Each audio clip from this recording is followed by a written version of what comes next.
Bonjour chers compatriotes.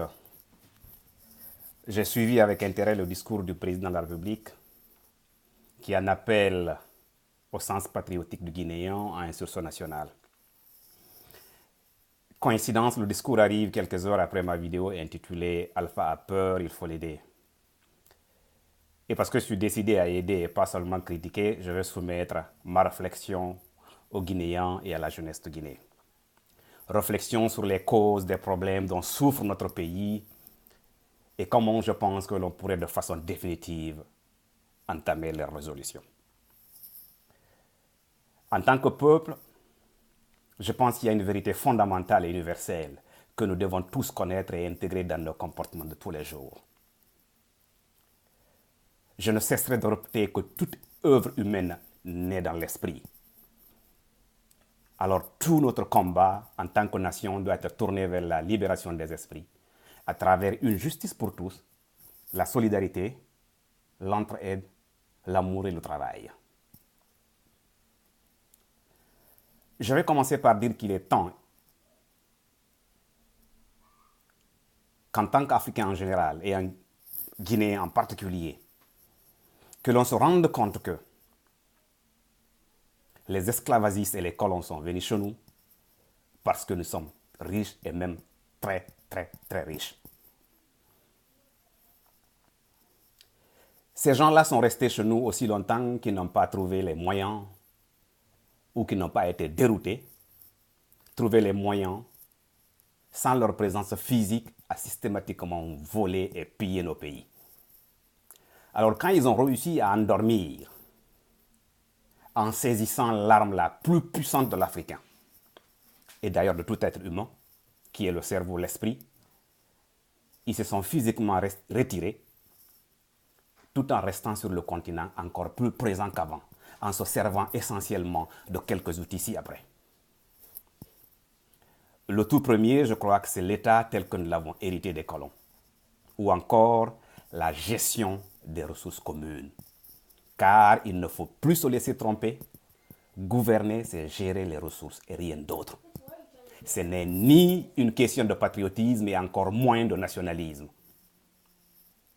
Le deuxième outil, c'est les personnes morales, les entreprises multinationales, les organisations internationales. Le troisième, c'est la monnaie ou l'argent. Bien sûr, il y a d'autres, tels que la dette. Ça nécessiterait toute une série de vidéos pour expliquer les pressions des charges financières. Il faut avoir un minimum de connaissances sur la notion de fonction exponentielle et autres pour comprendre les intérêts composés, tout ce qui s'ensuit. Mais pour aujourd'hui, l'objet de ma vidéo porte sur l'argent. Dans un papier que j'avais adressé à Jean-Marie Doré à l'époque, intitulé Les incompétences du gouvernement, que vous pourrez retrouver encore dans les sites web, j'avais essayé d'adresser de façon très subtile, dans un français à peu près, ce que je pense. Alors, nous avons besoin de revisiter l'histoire de la monnaie pour comprendre pourquoi l'être humain l'a inventée et comment cet outil peut servir une nation à se libérer ou à se déchirer dépendamment de ce que l'on en fait. La monnaie, c'est un ange, tout comme ça peut être le démon. L'histoire de la monnaie est essentiellement simple. Il a été inventé pour résoudre essentiellement deux problèmes, même si les experts réclament qu'il y a d'autres.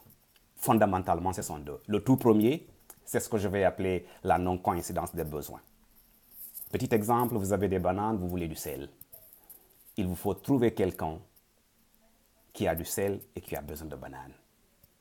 Sur ce plan-là, la monnaie permet de résoudre ce problème. Elle est un instrument d'échange. Le deuxième problème que la monnaie résout, c'est parce qu'elle constitue une réserve de valeur. Vous voyez, vos bananes risquent de pourrir dans le temps, elles ne peuvent pas conserver leur valeur sur le long terme. Alors, en les revendant, la monnaie vous permet de conserver la valeur de vos produits. À cause de tout ceci, la monnaie a des dimensions sociales, politiques, psychologiques, juridiques et économiques. La question centrale de la monnaie est la confiance des citoyens dans leur contrat social. Vous voyez, l'effet le plus dévastateur du népotisme, de la corruption, c'est surtout la dépravation des valeurs morales de la société. Des jeunes innocents, destinés à travailler dur et briller de mille feux, se voient forcés de prendre des raccourcis dans leur vie. Tu as un oncle, un frère qui hier quémandait un café dans le quartier. Aujourd'hui, tu le vois en train de faire pousser des immeubles comme des champignons, en puisant dans les ressources communes qui sont les caisses de l'État. Et pire, entamer l'expression de la confiance qui fonde le contrat social. C'est toute la jeunesse, toute la nation qui va considérer cela comme étant une norme. Les villages et hameaux vont se vider.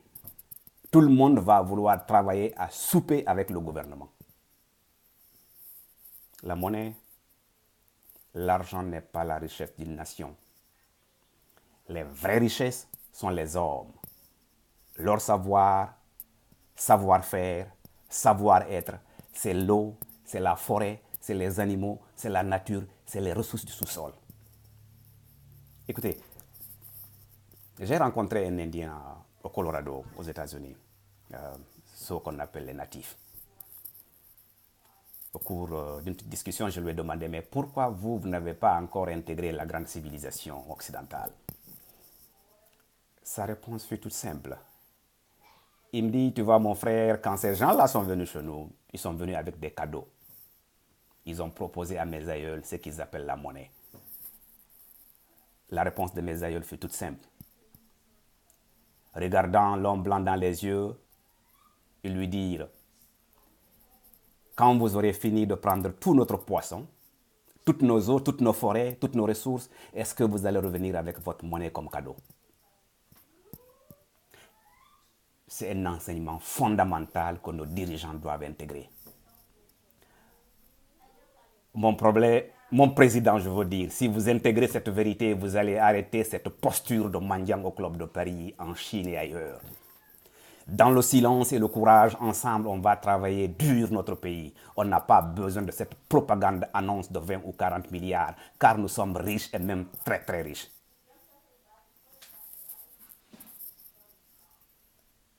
Je vous prie de me croire.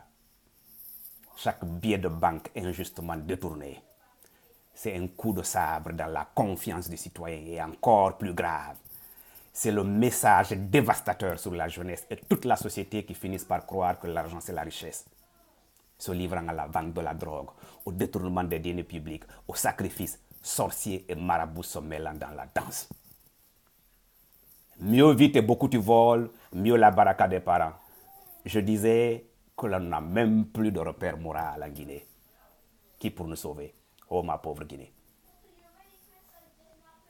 Vous abusez de la monnaie, vous déstabilisez tous les rapports de force. Par milliers, le pays se vide de ses bras valides, affronte désert et océan, vide hameaux et villages pour un mieux vivre ailleurs. Illusionnés que nous sommes par cet artifice que nous vendent depuis un demi-siècle une élite hypocrite et honteuse. Vous dites de couper le cordon avec la France. Commencez par fermer les mamelles de l'État. Que suissent les vampires à visage humain.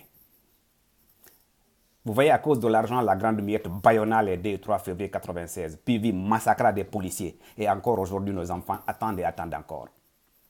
Ils attendent et attendent, non pas parce qu'il n'y a pas d'argent, mais la confiance entamée, les espoirs déchirés, les cerveaux lavés. Nous sommes tous encerclés par l'argent. Et vous le savez très bien. Aussi répugnant que l'argent puisse être, il est créé par une simple signature d'un pouvoir central. Alors si c'était la richesse, créez-en et distribuez à tout le monde. Mon président, si vous voulez aider la jeunesse de Guinée, arrêtez le népotisme, le clientélisme, la corruption, les massacres de citoyens innocents et construisez la nation sur la base de la confiance que seule la justice peut garantir. Je vous le jure, mon président, que je ne vous ferai aucun cadeau. Aussi longtemps que vous refuserez de boire à la fontaine d'honneur, source de grandeur de tous les grands hommes. Arrêtez ce discours politique vide de substance.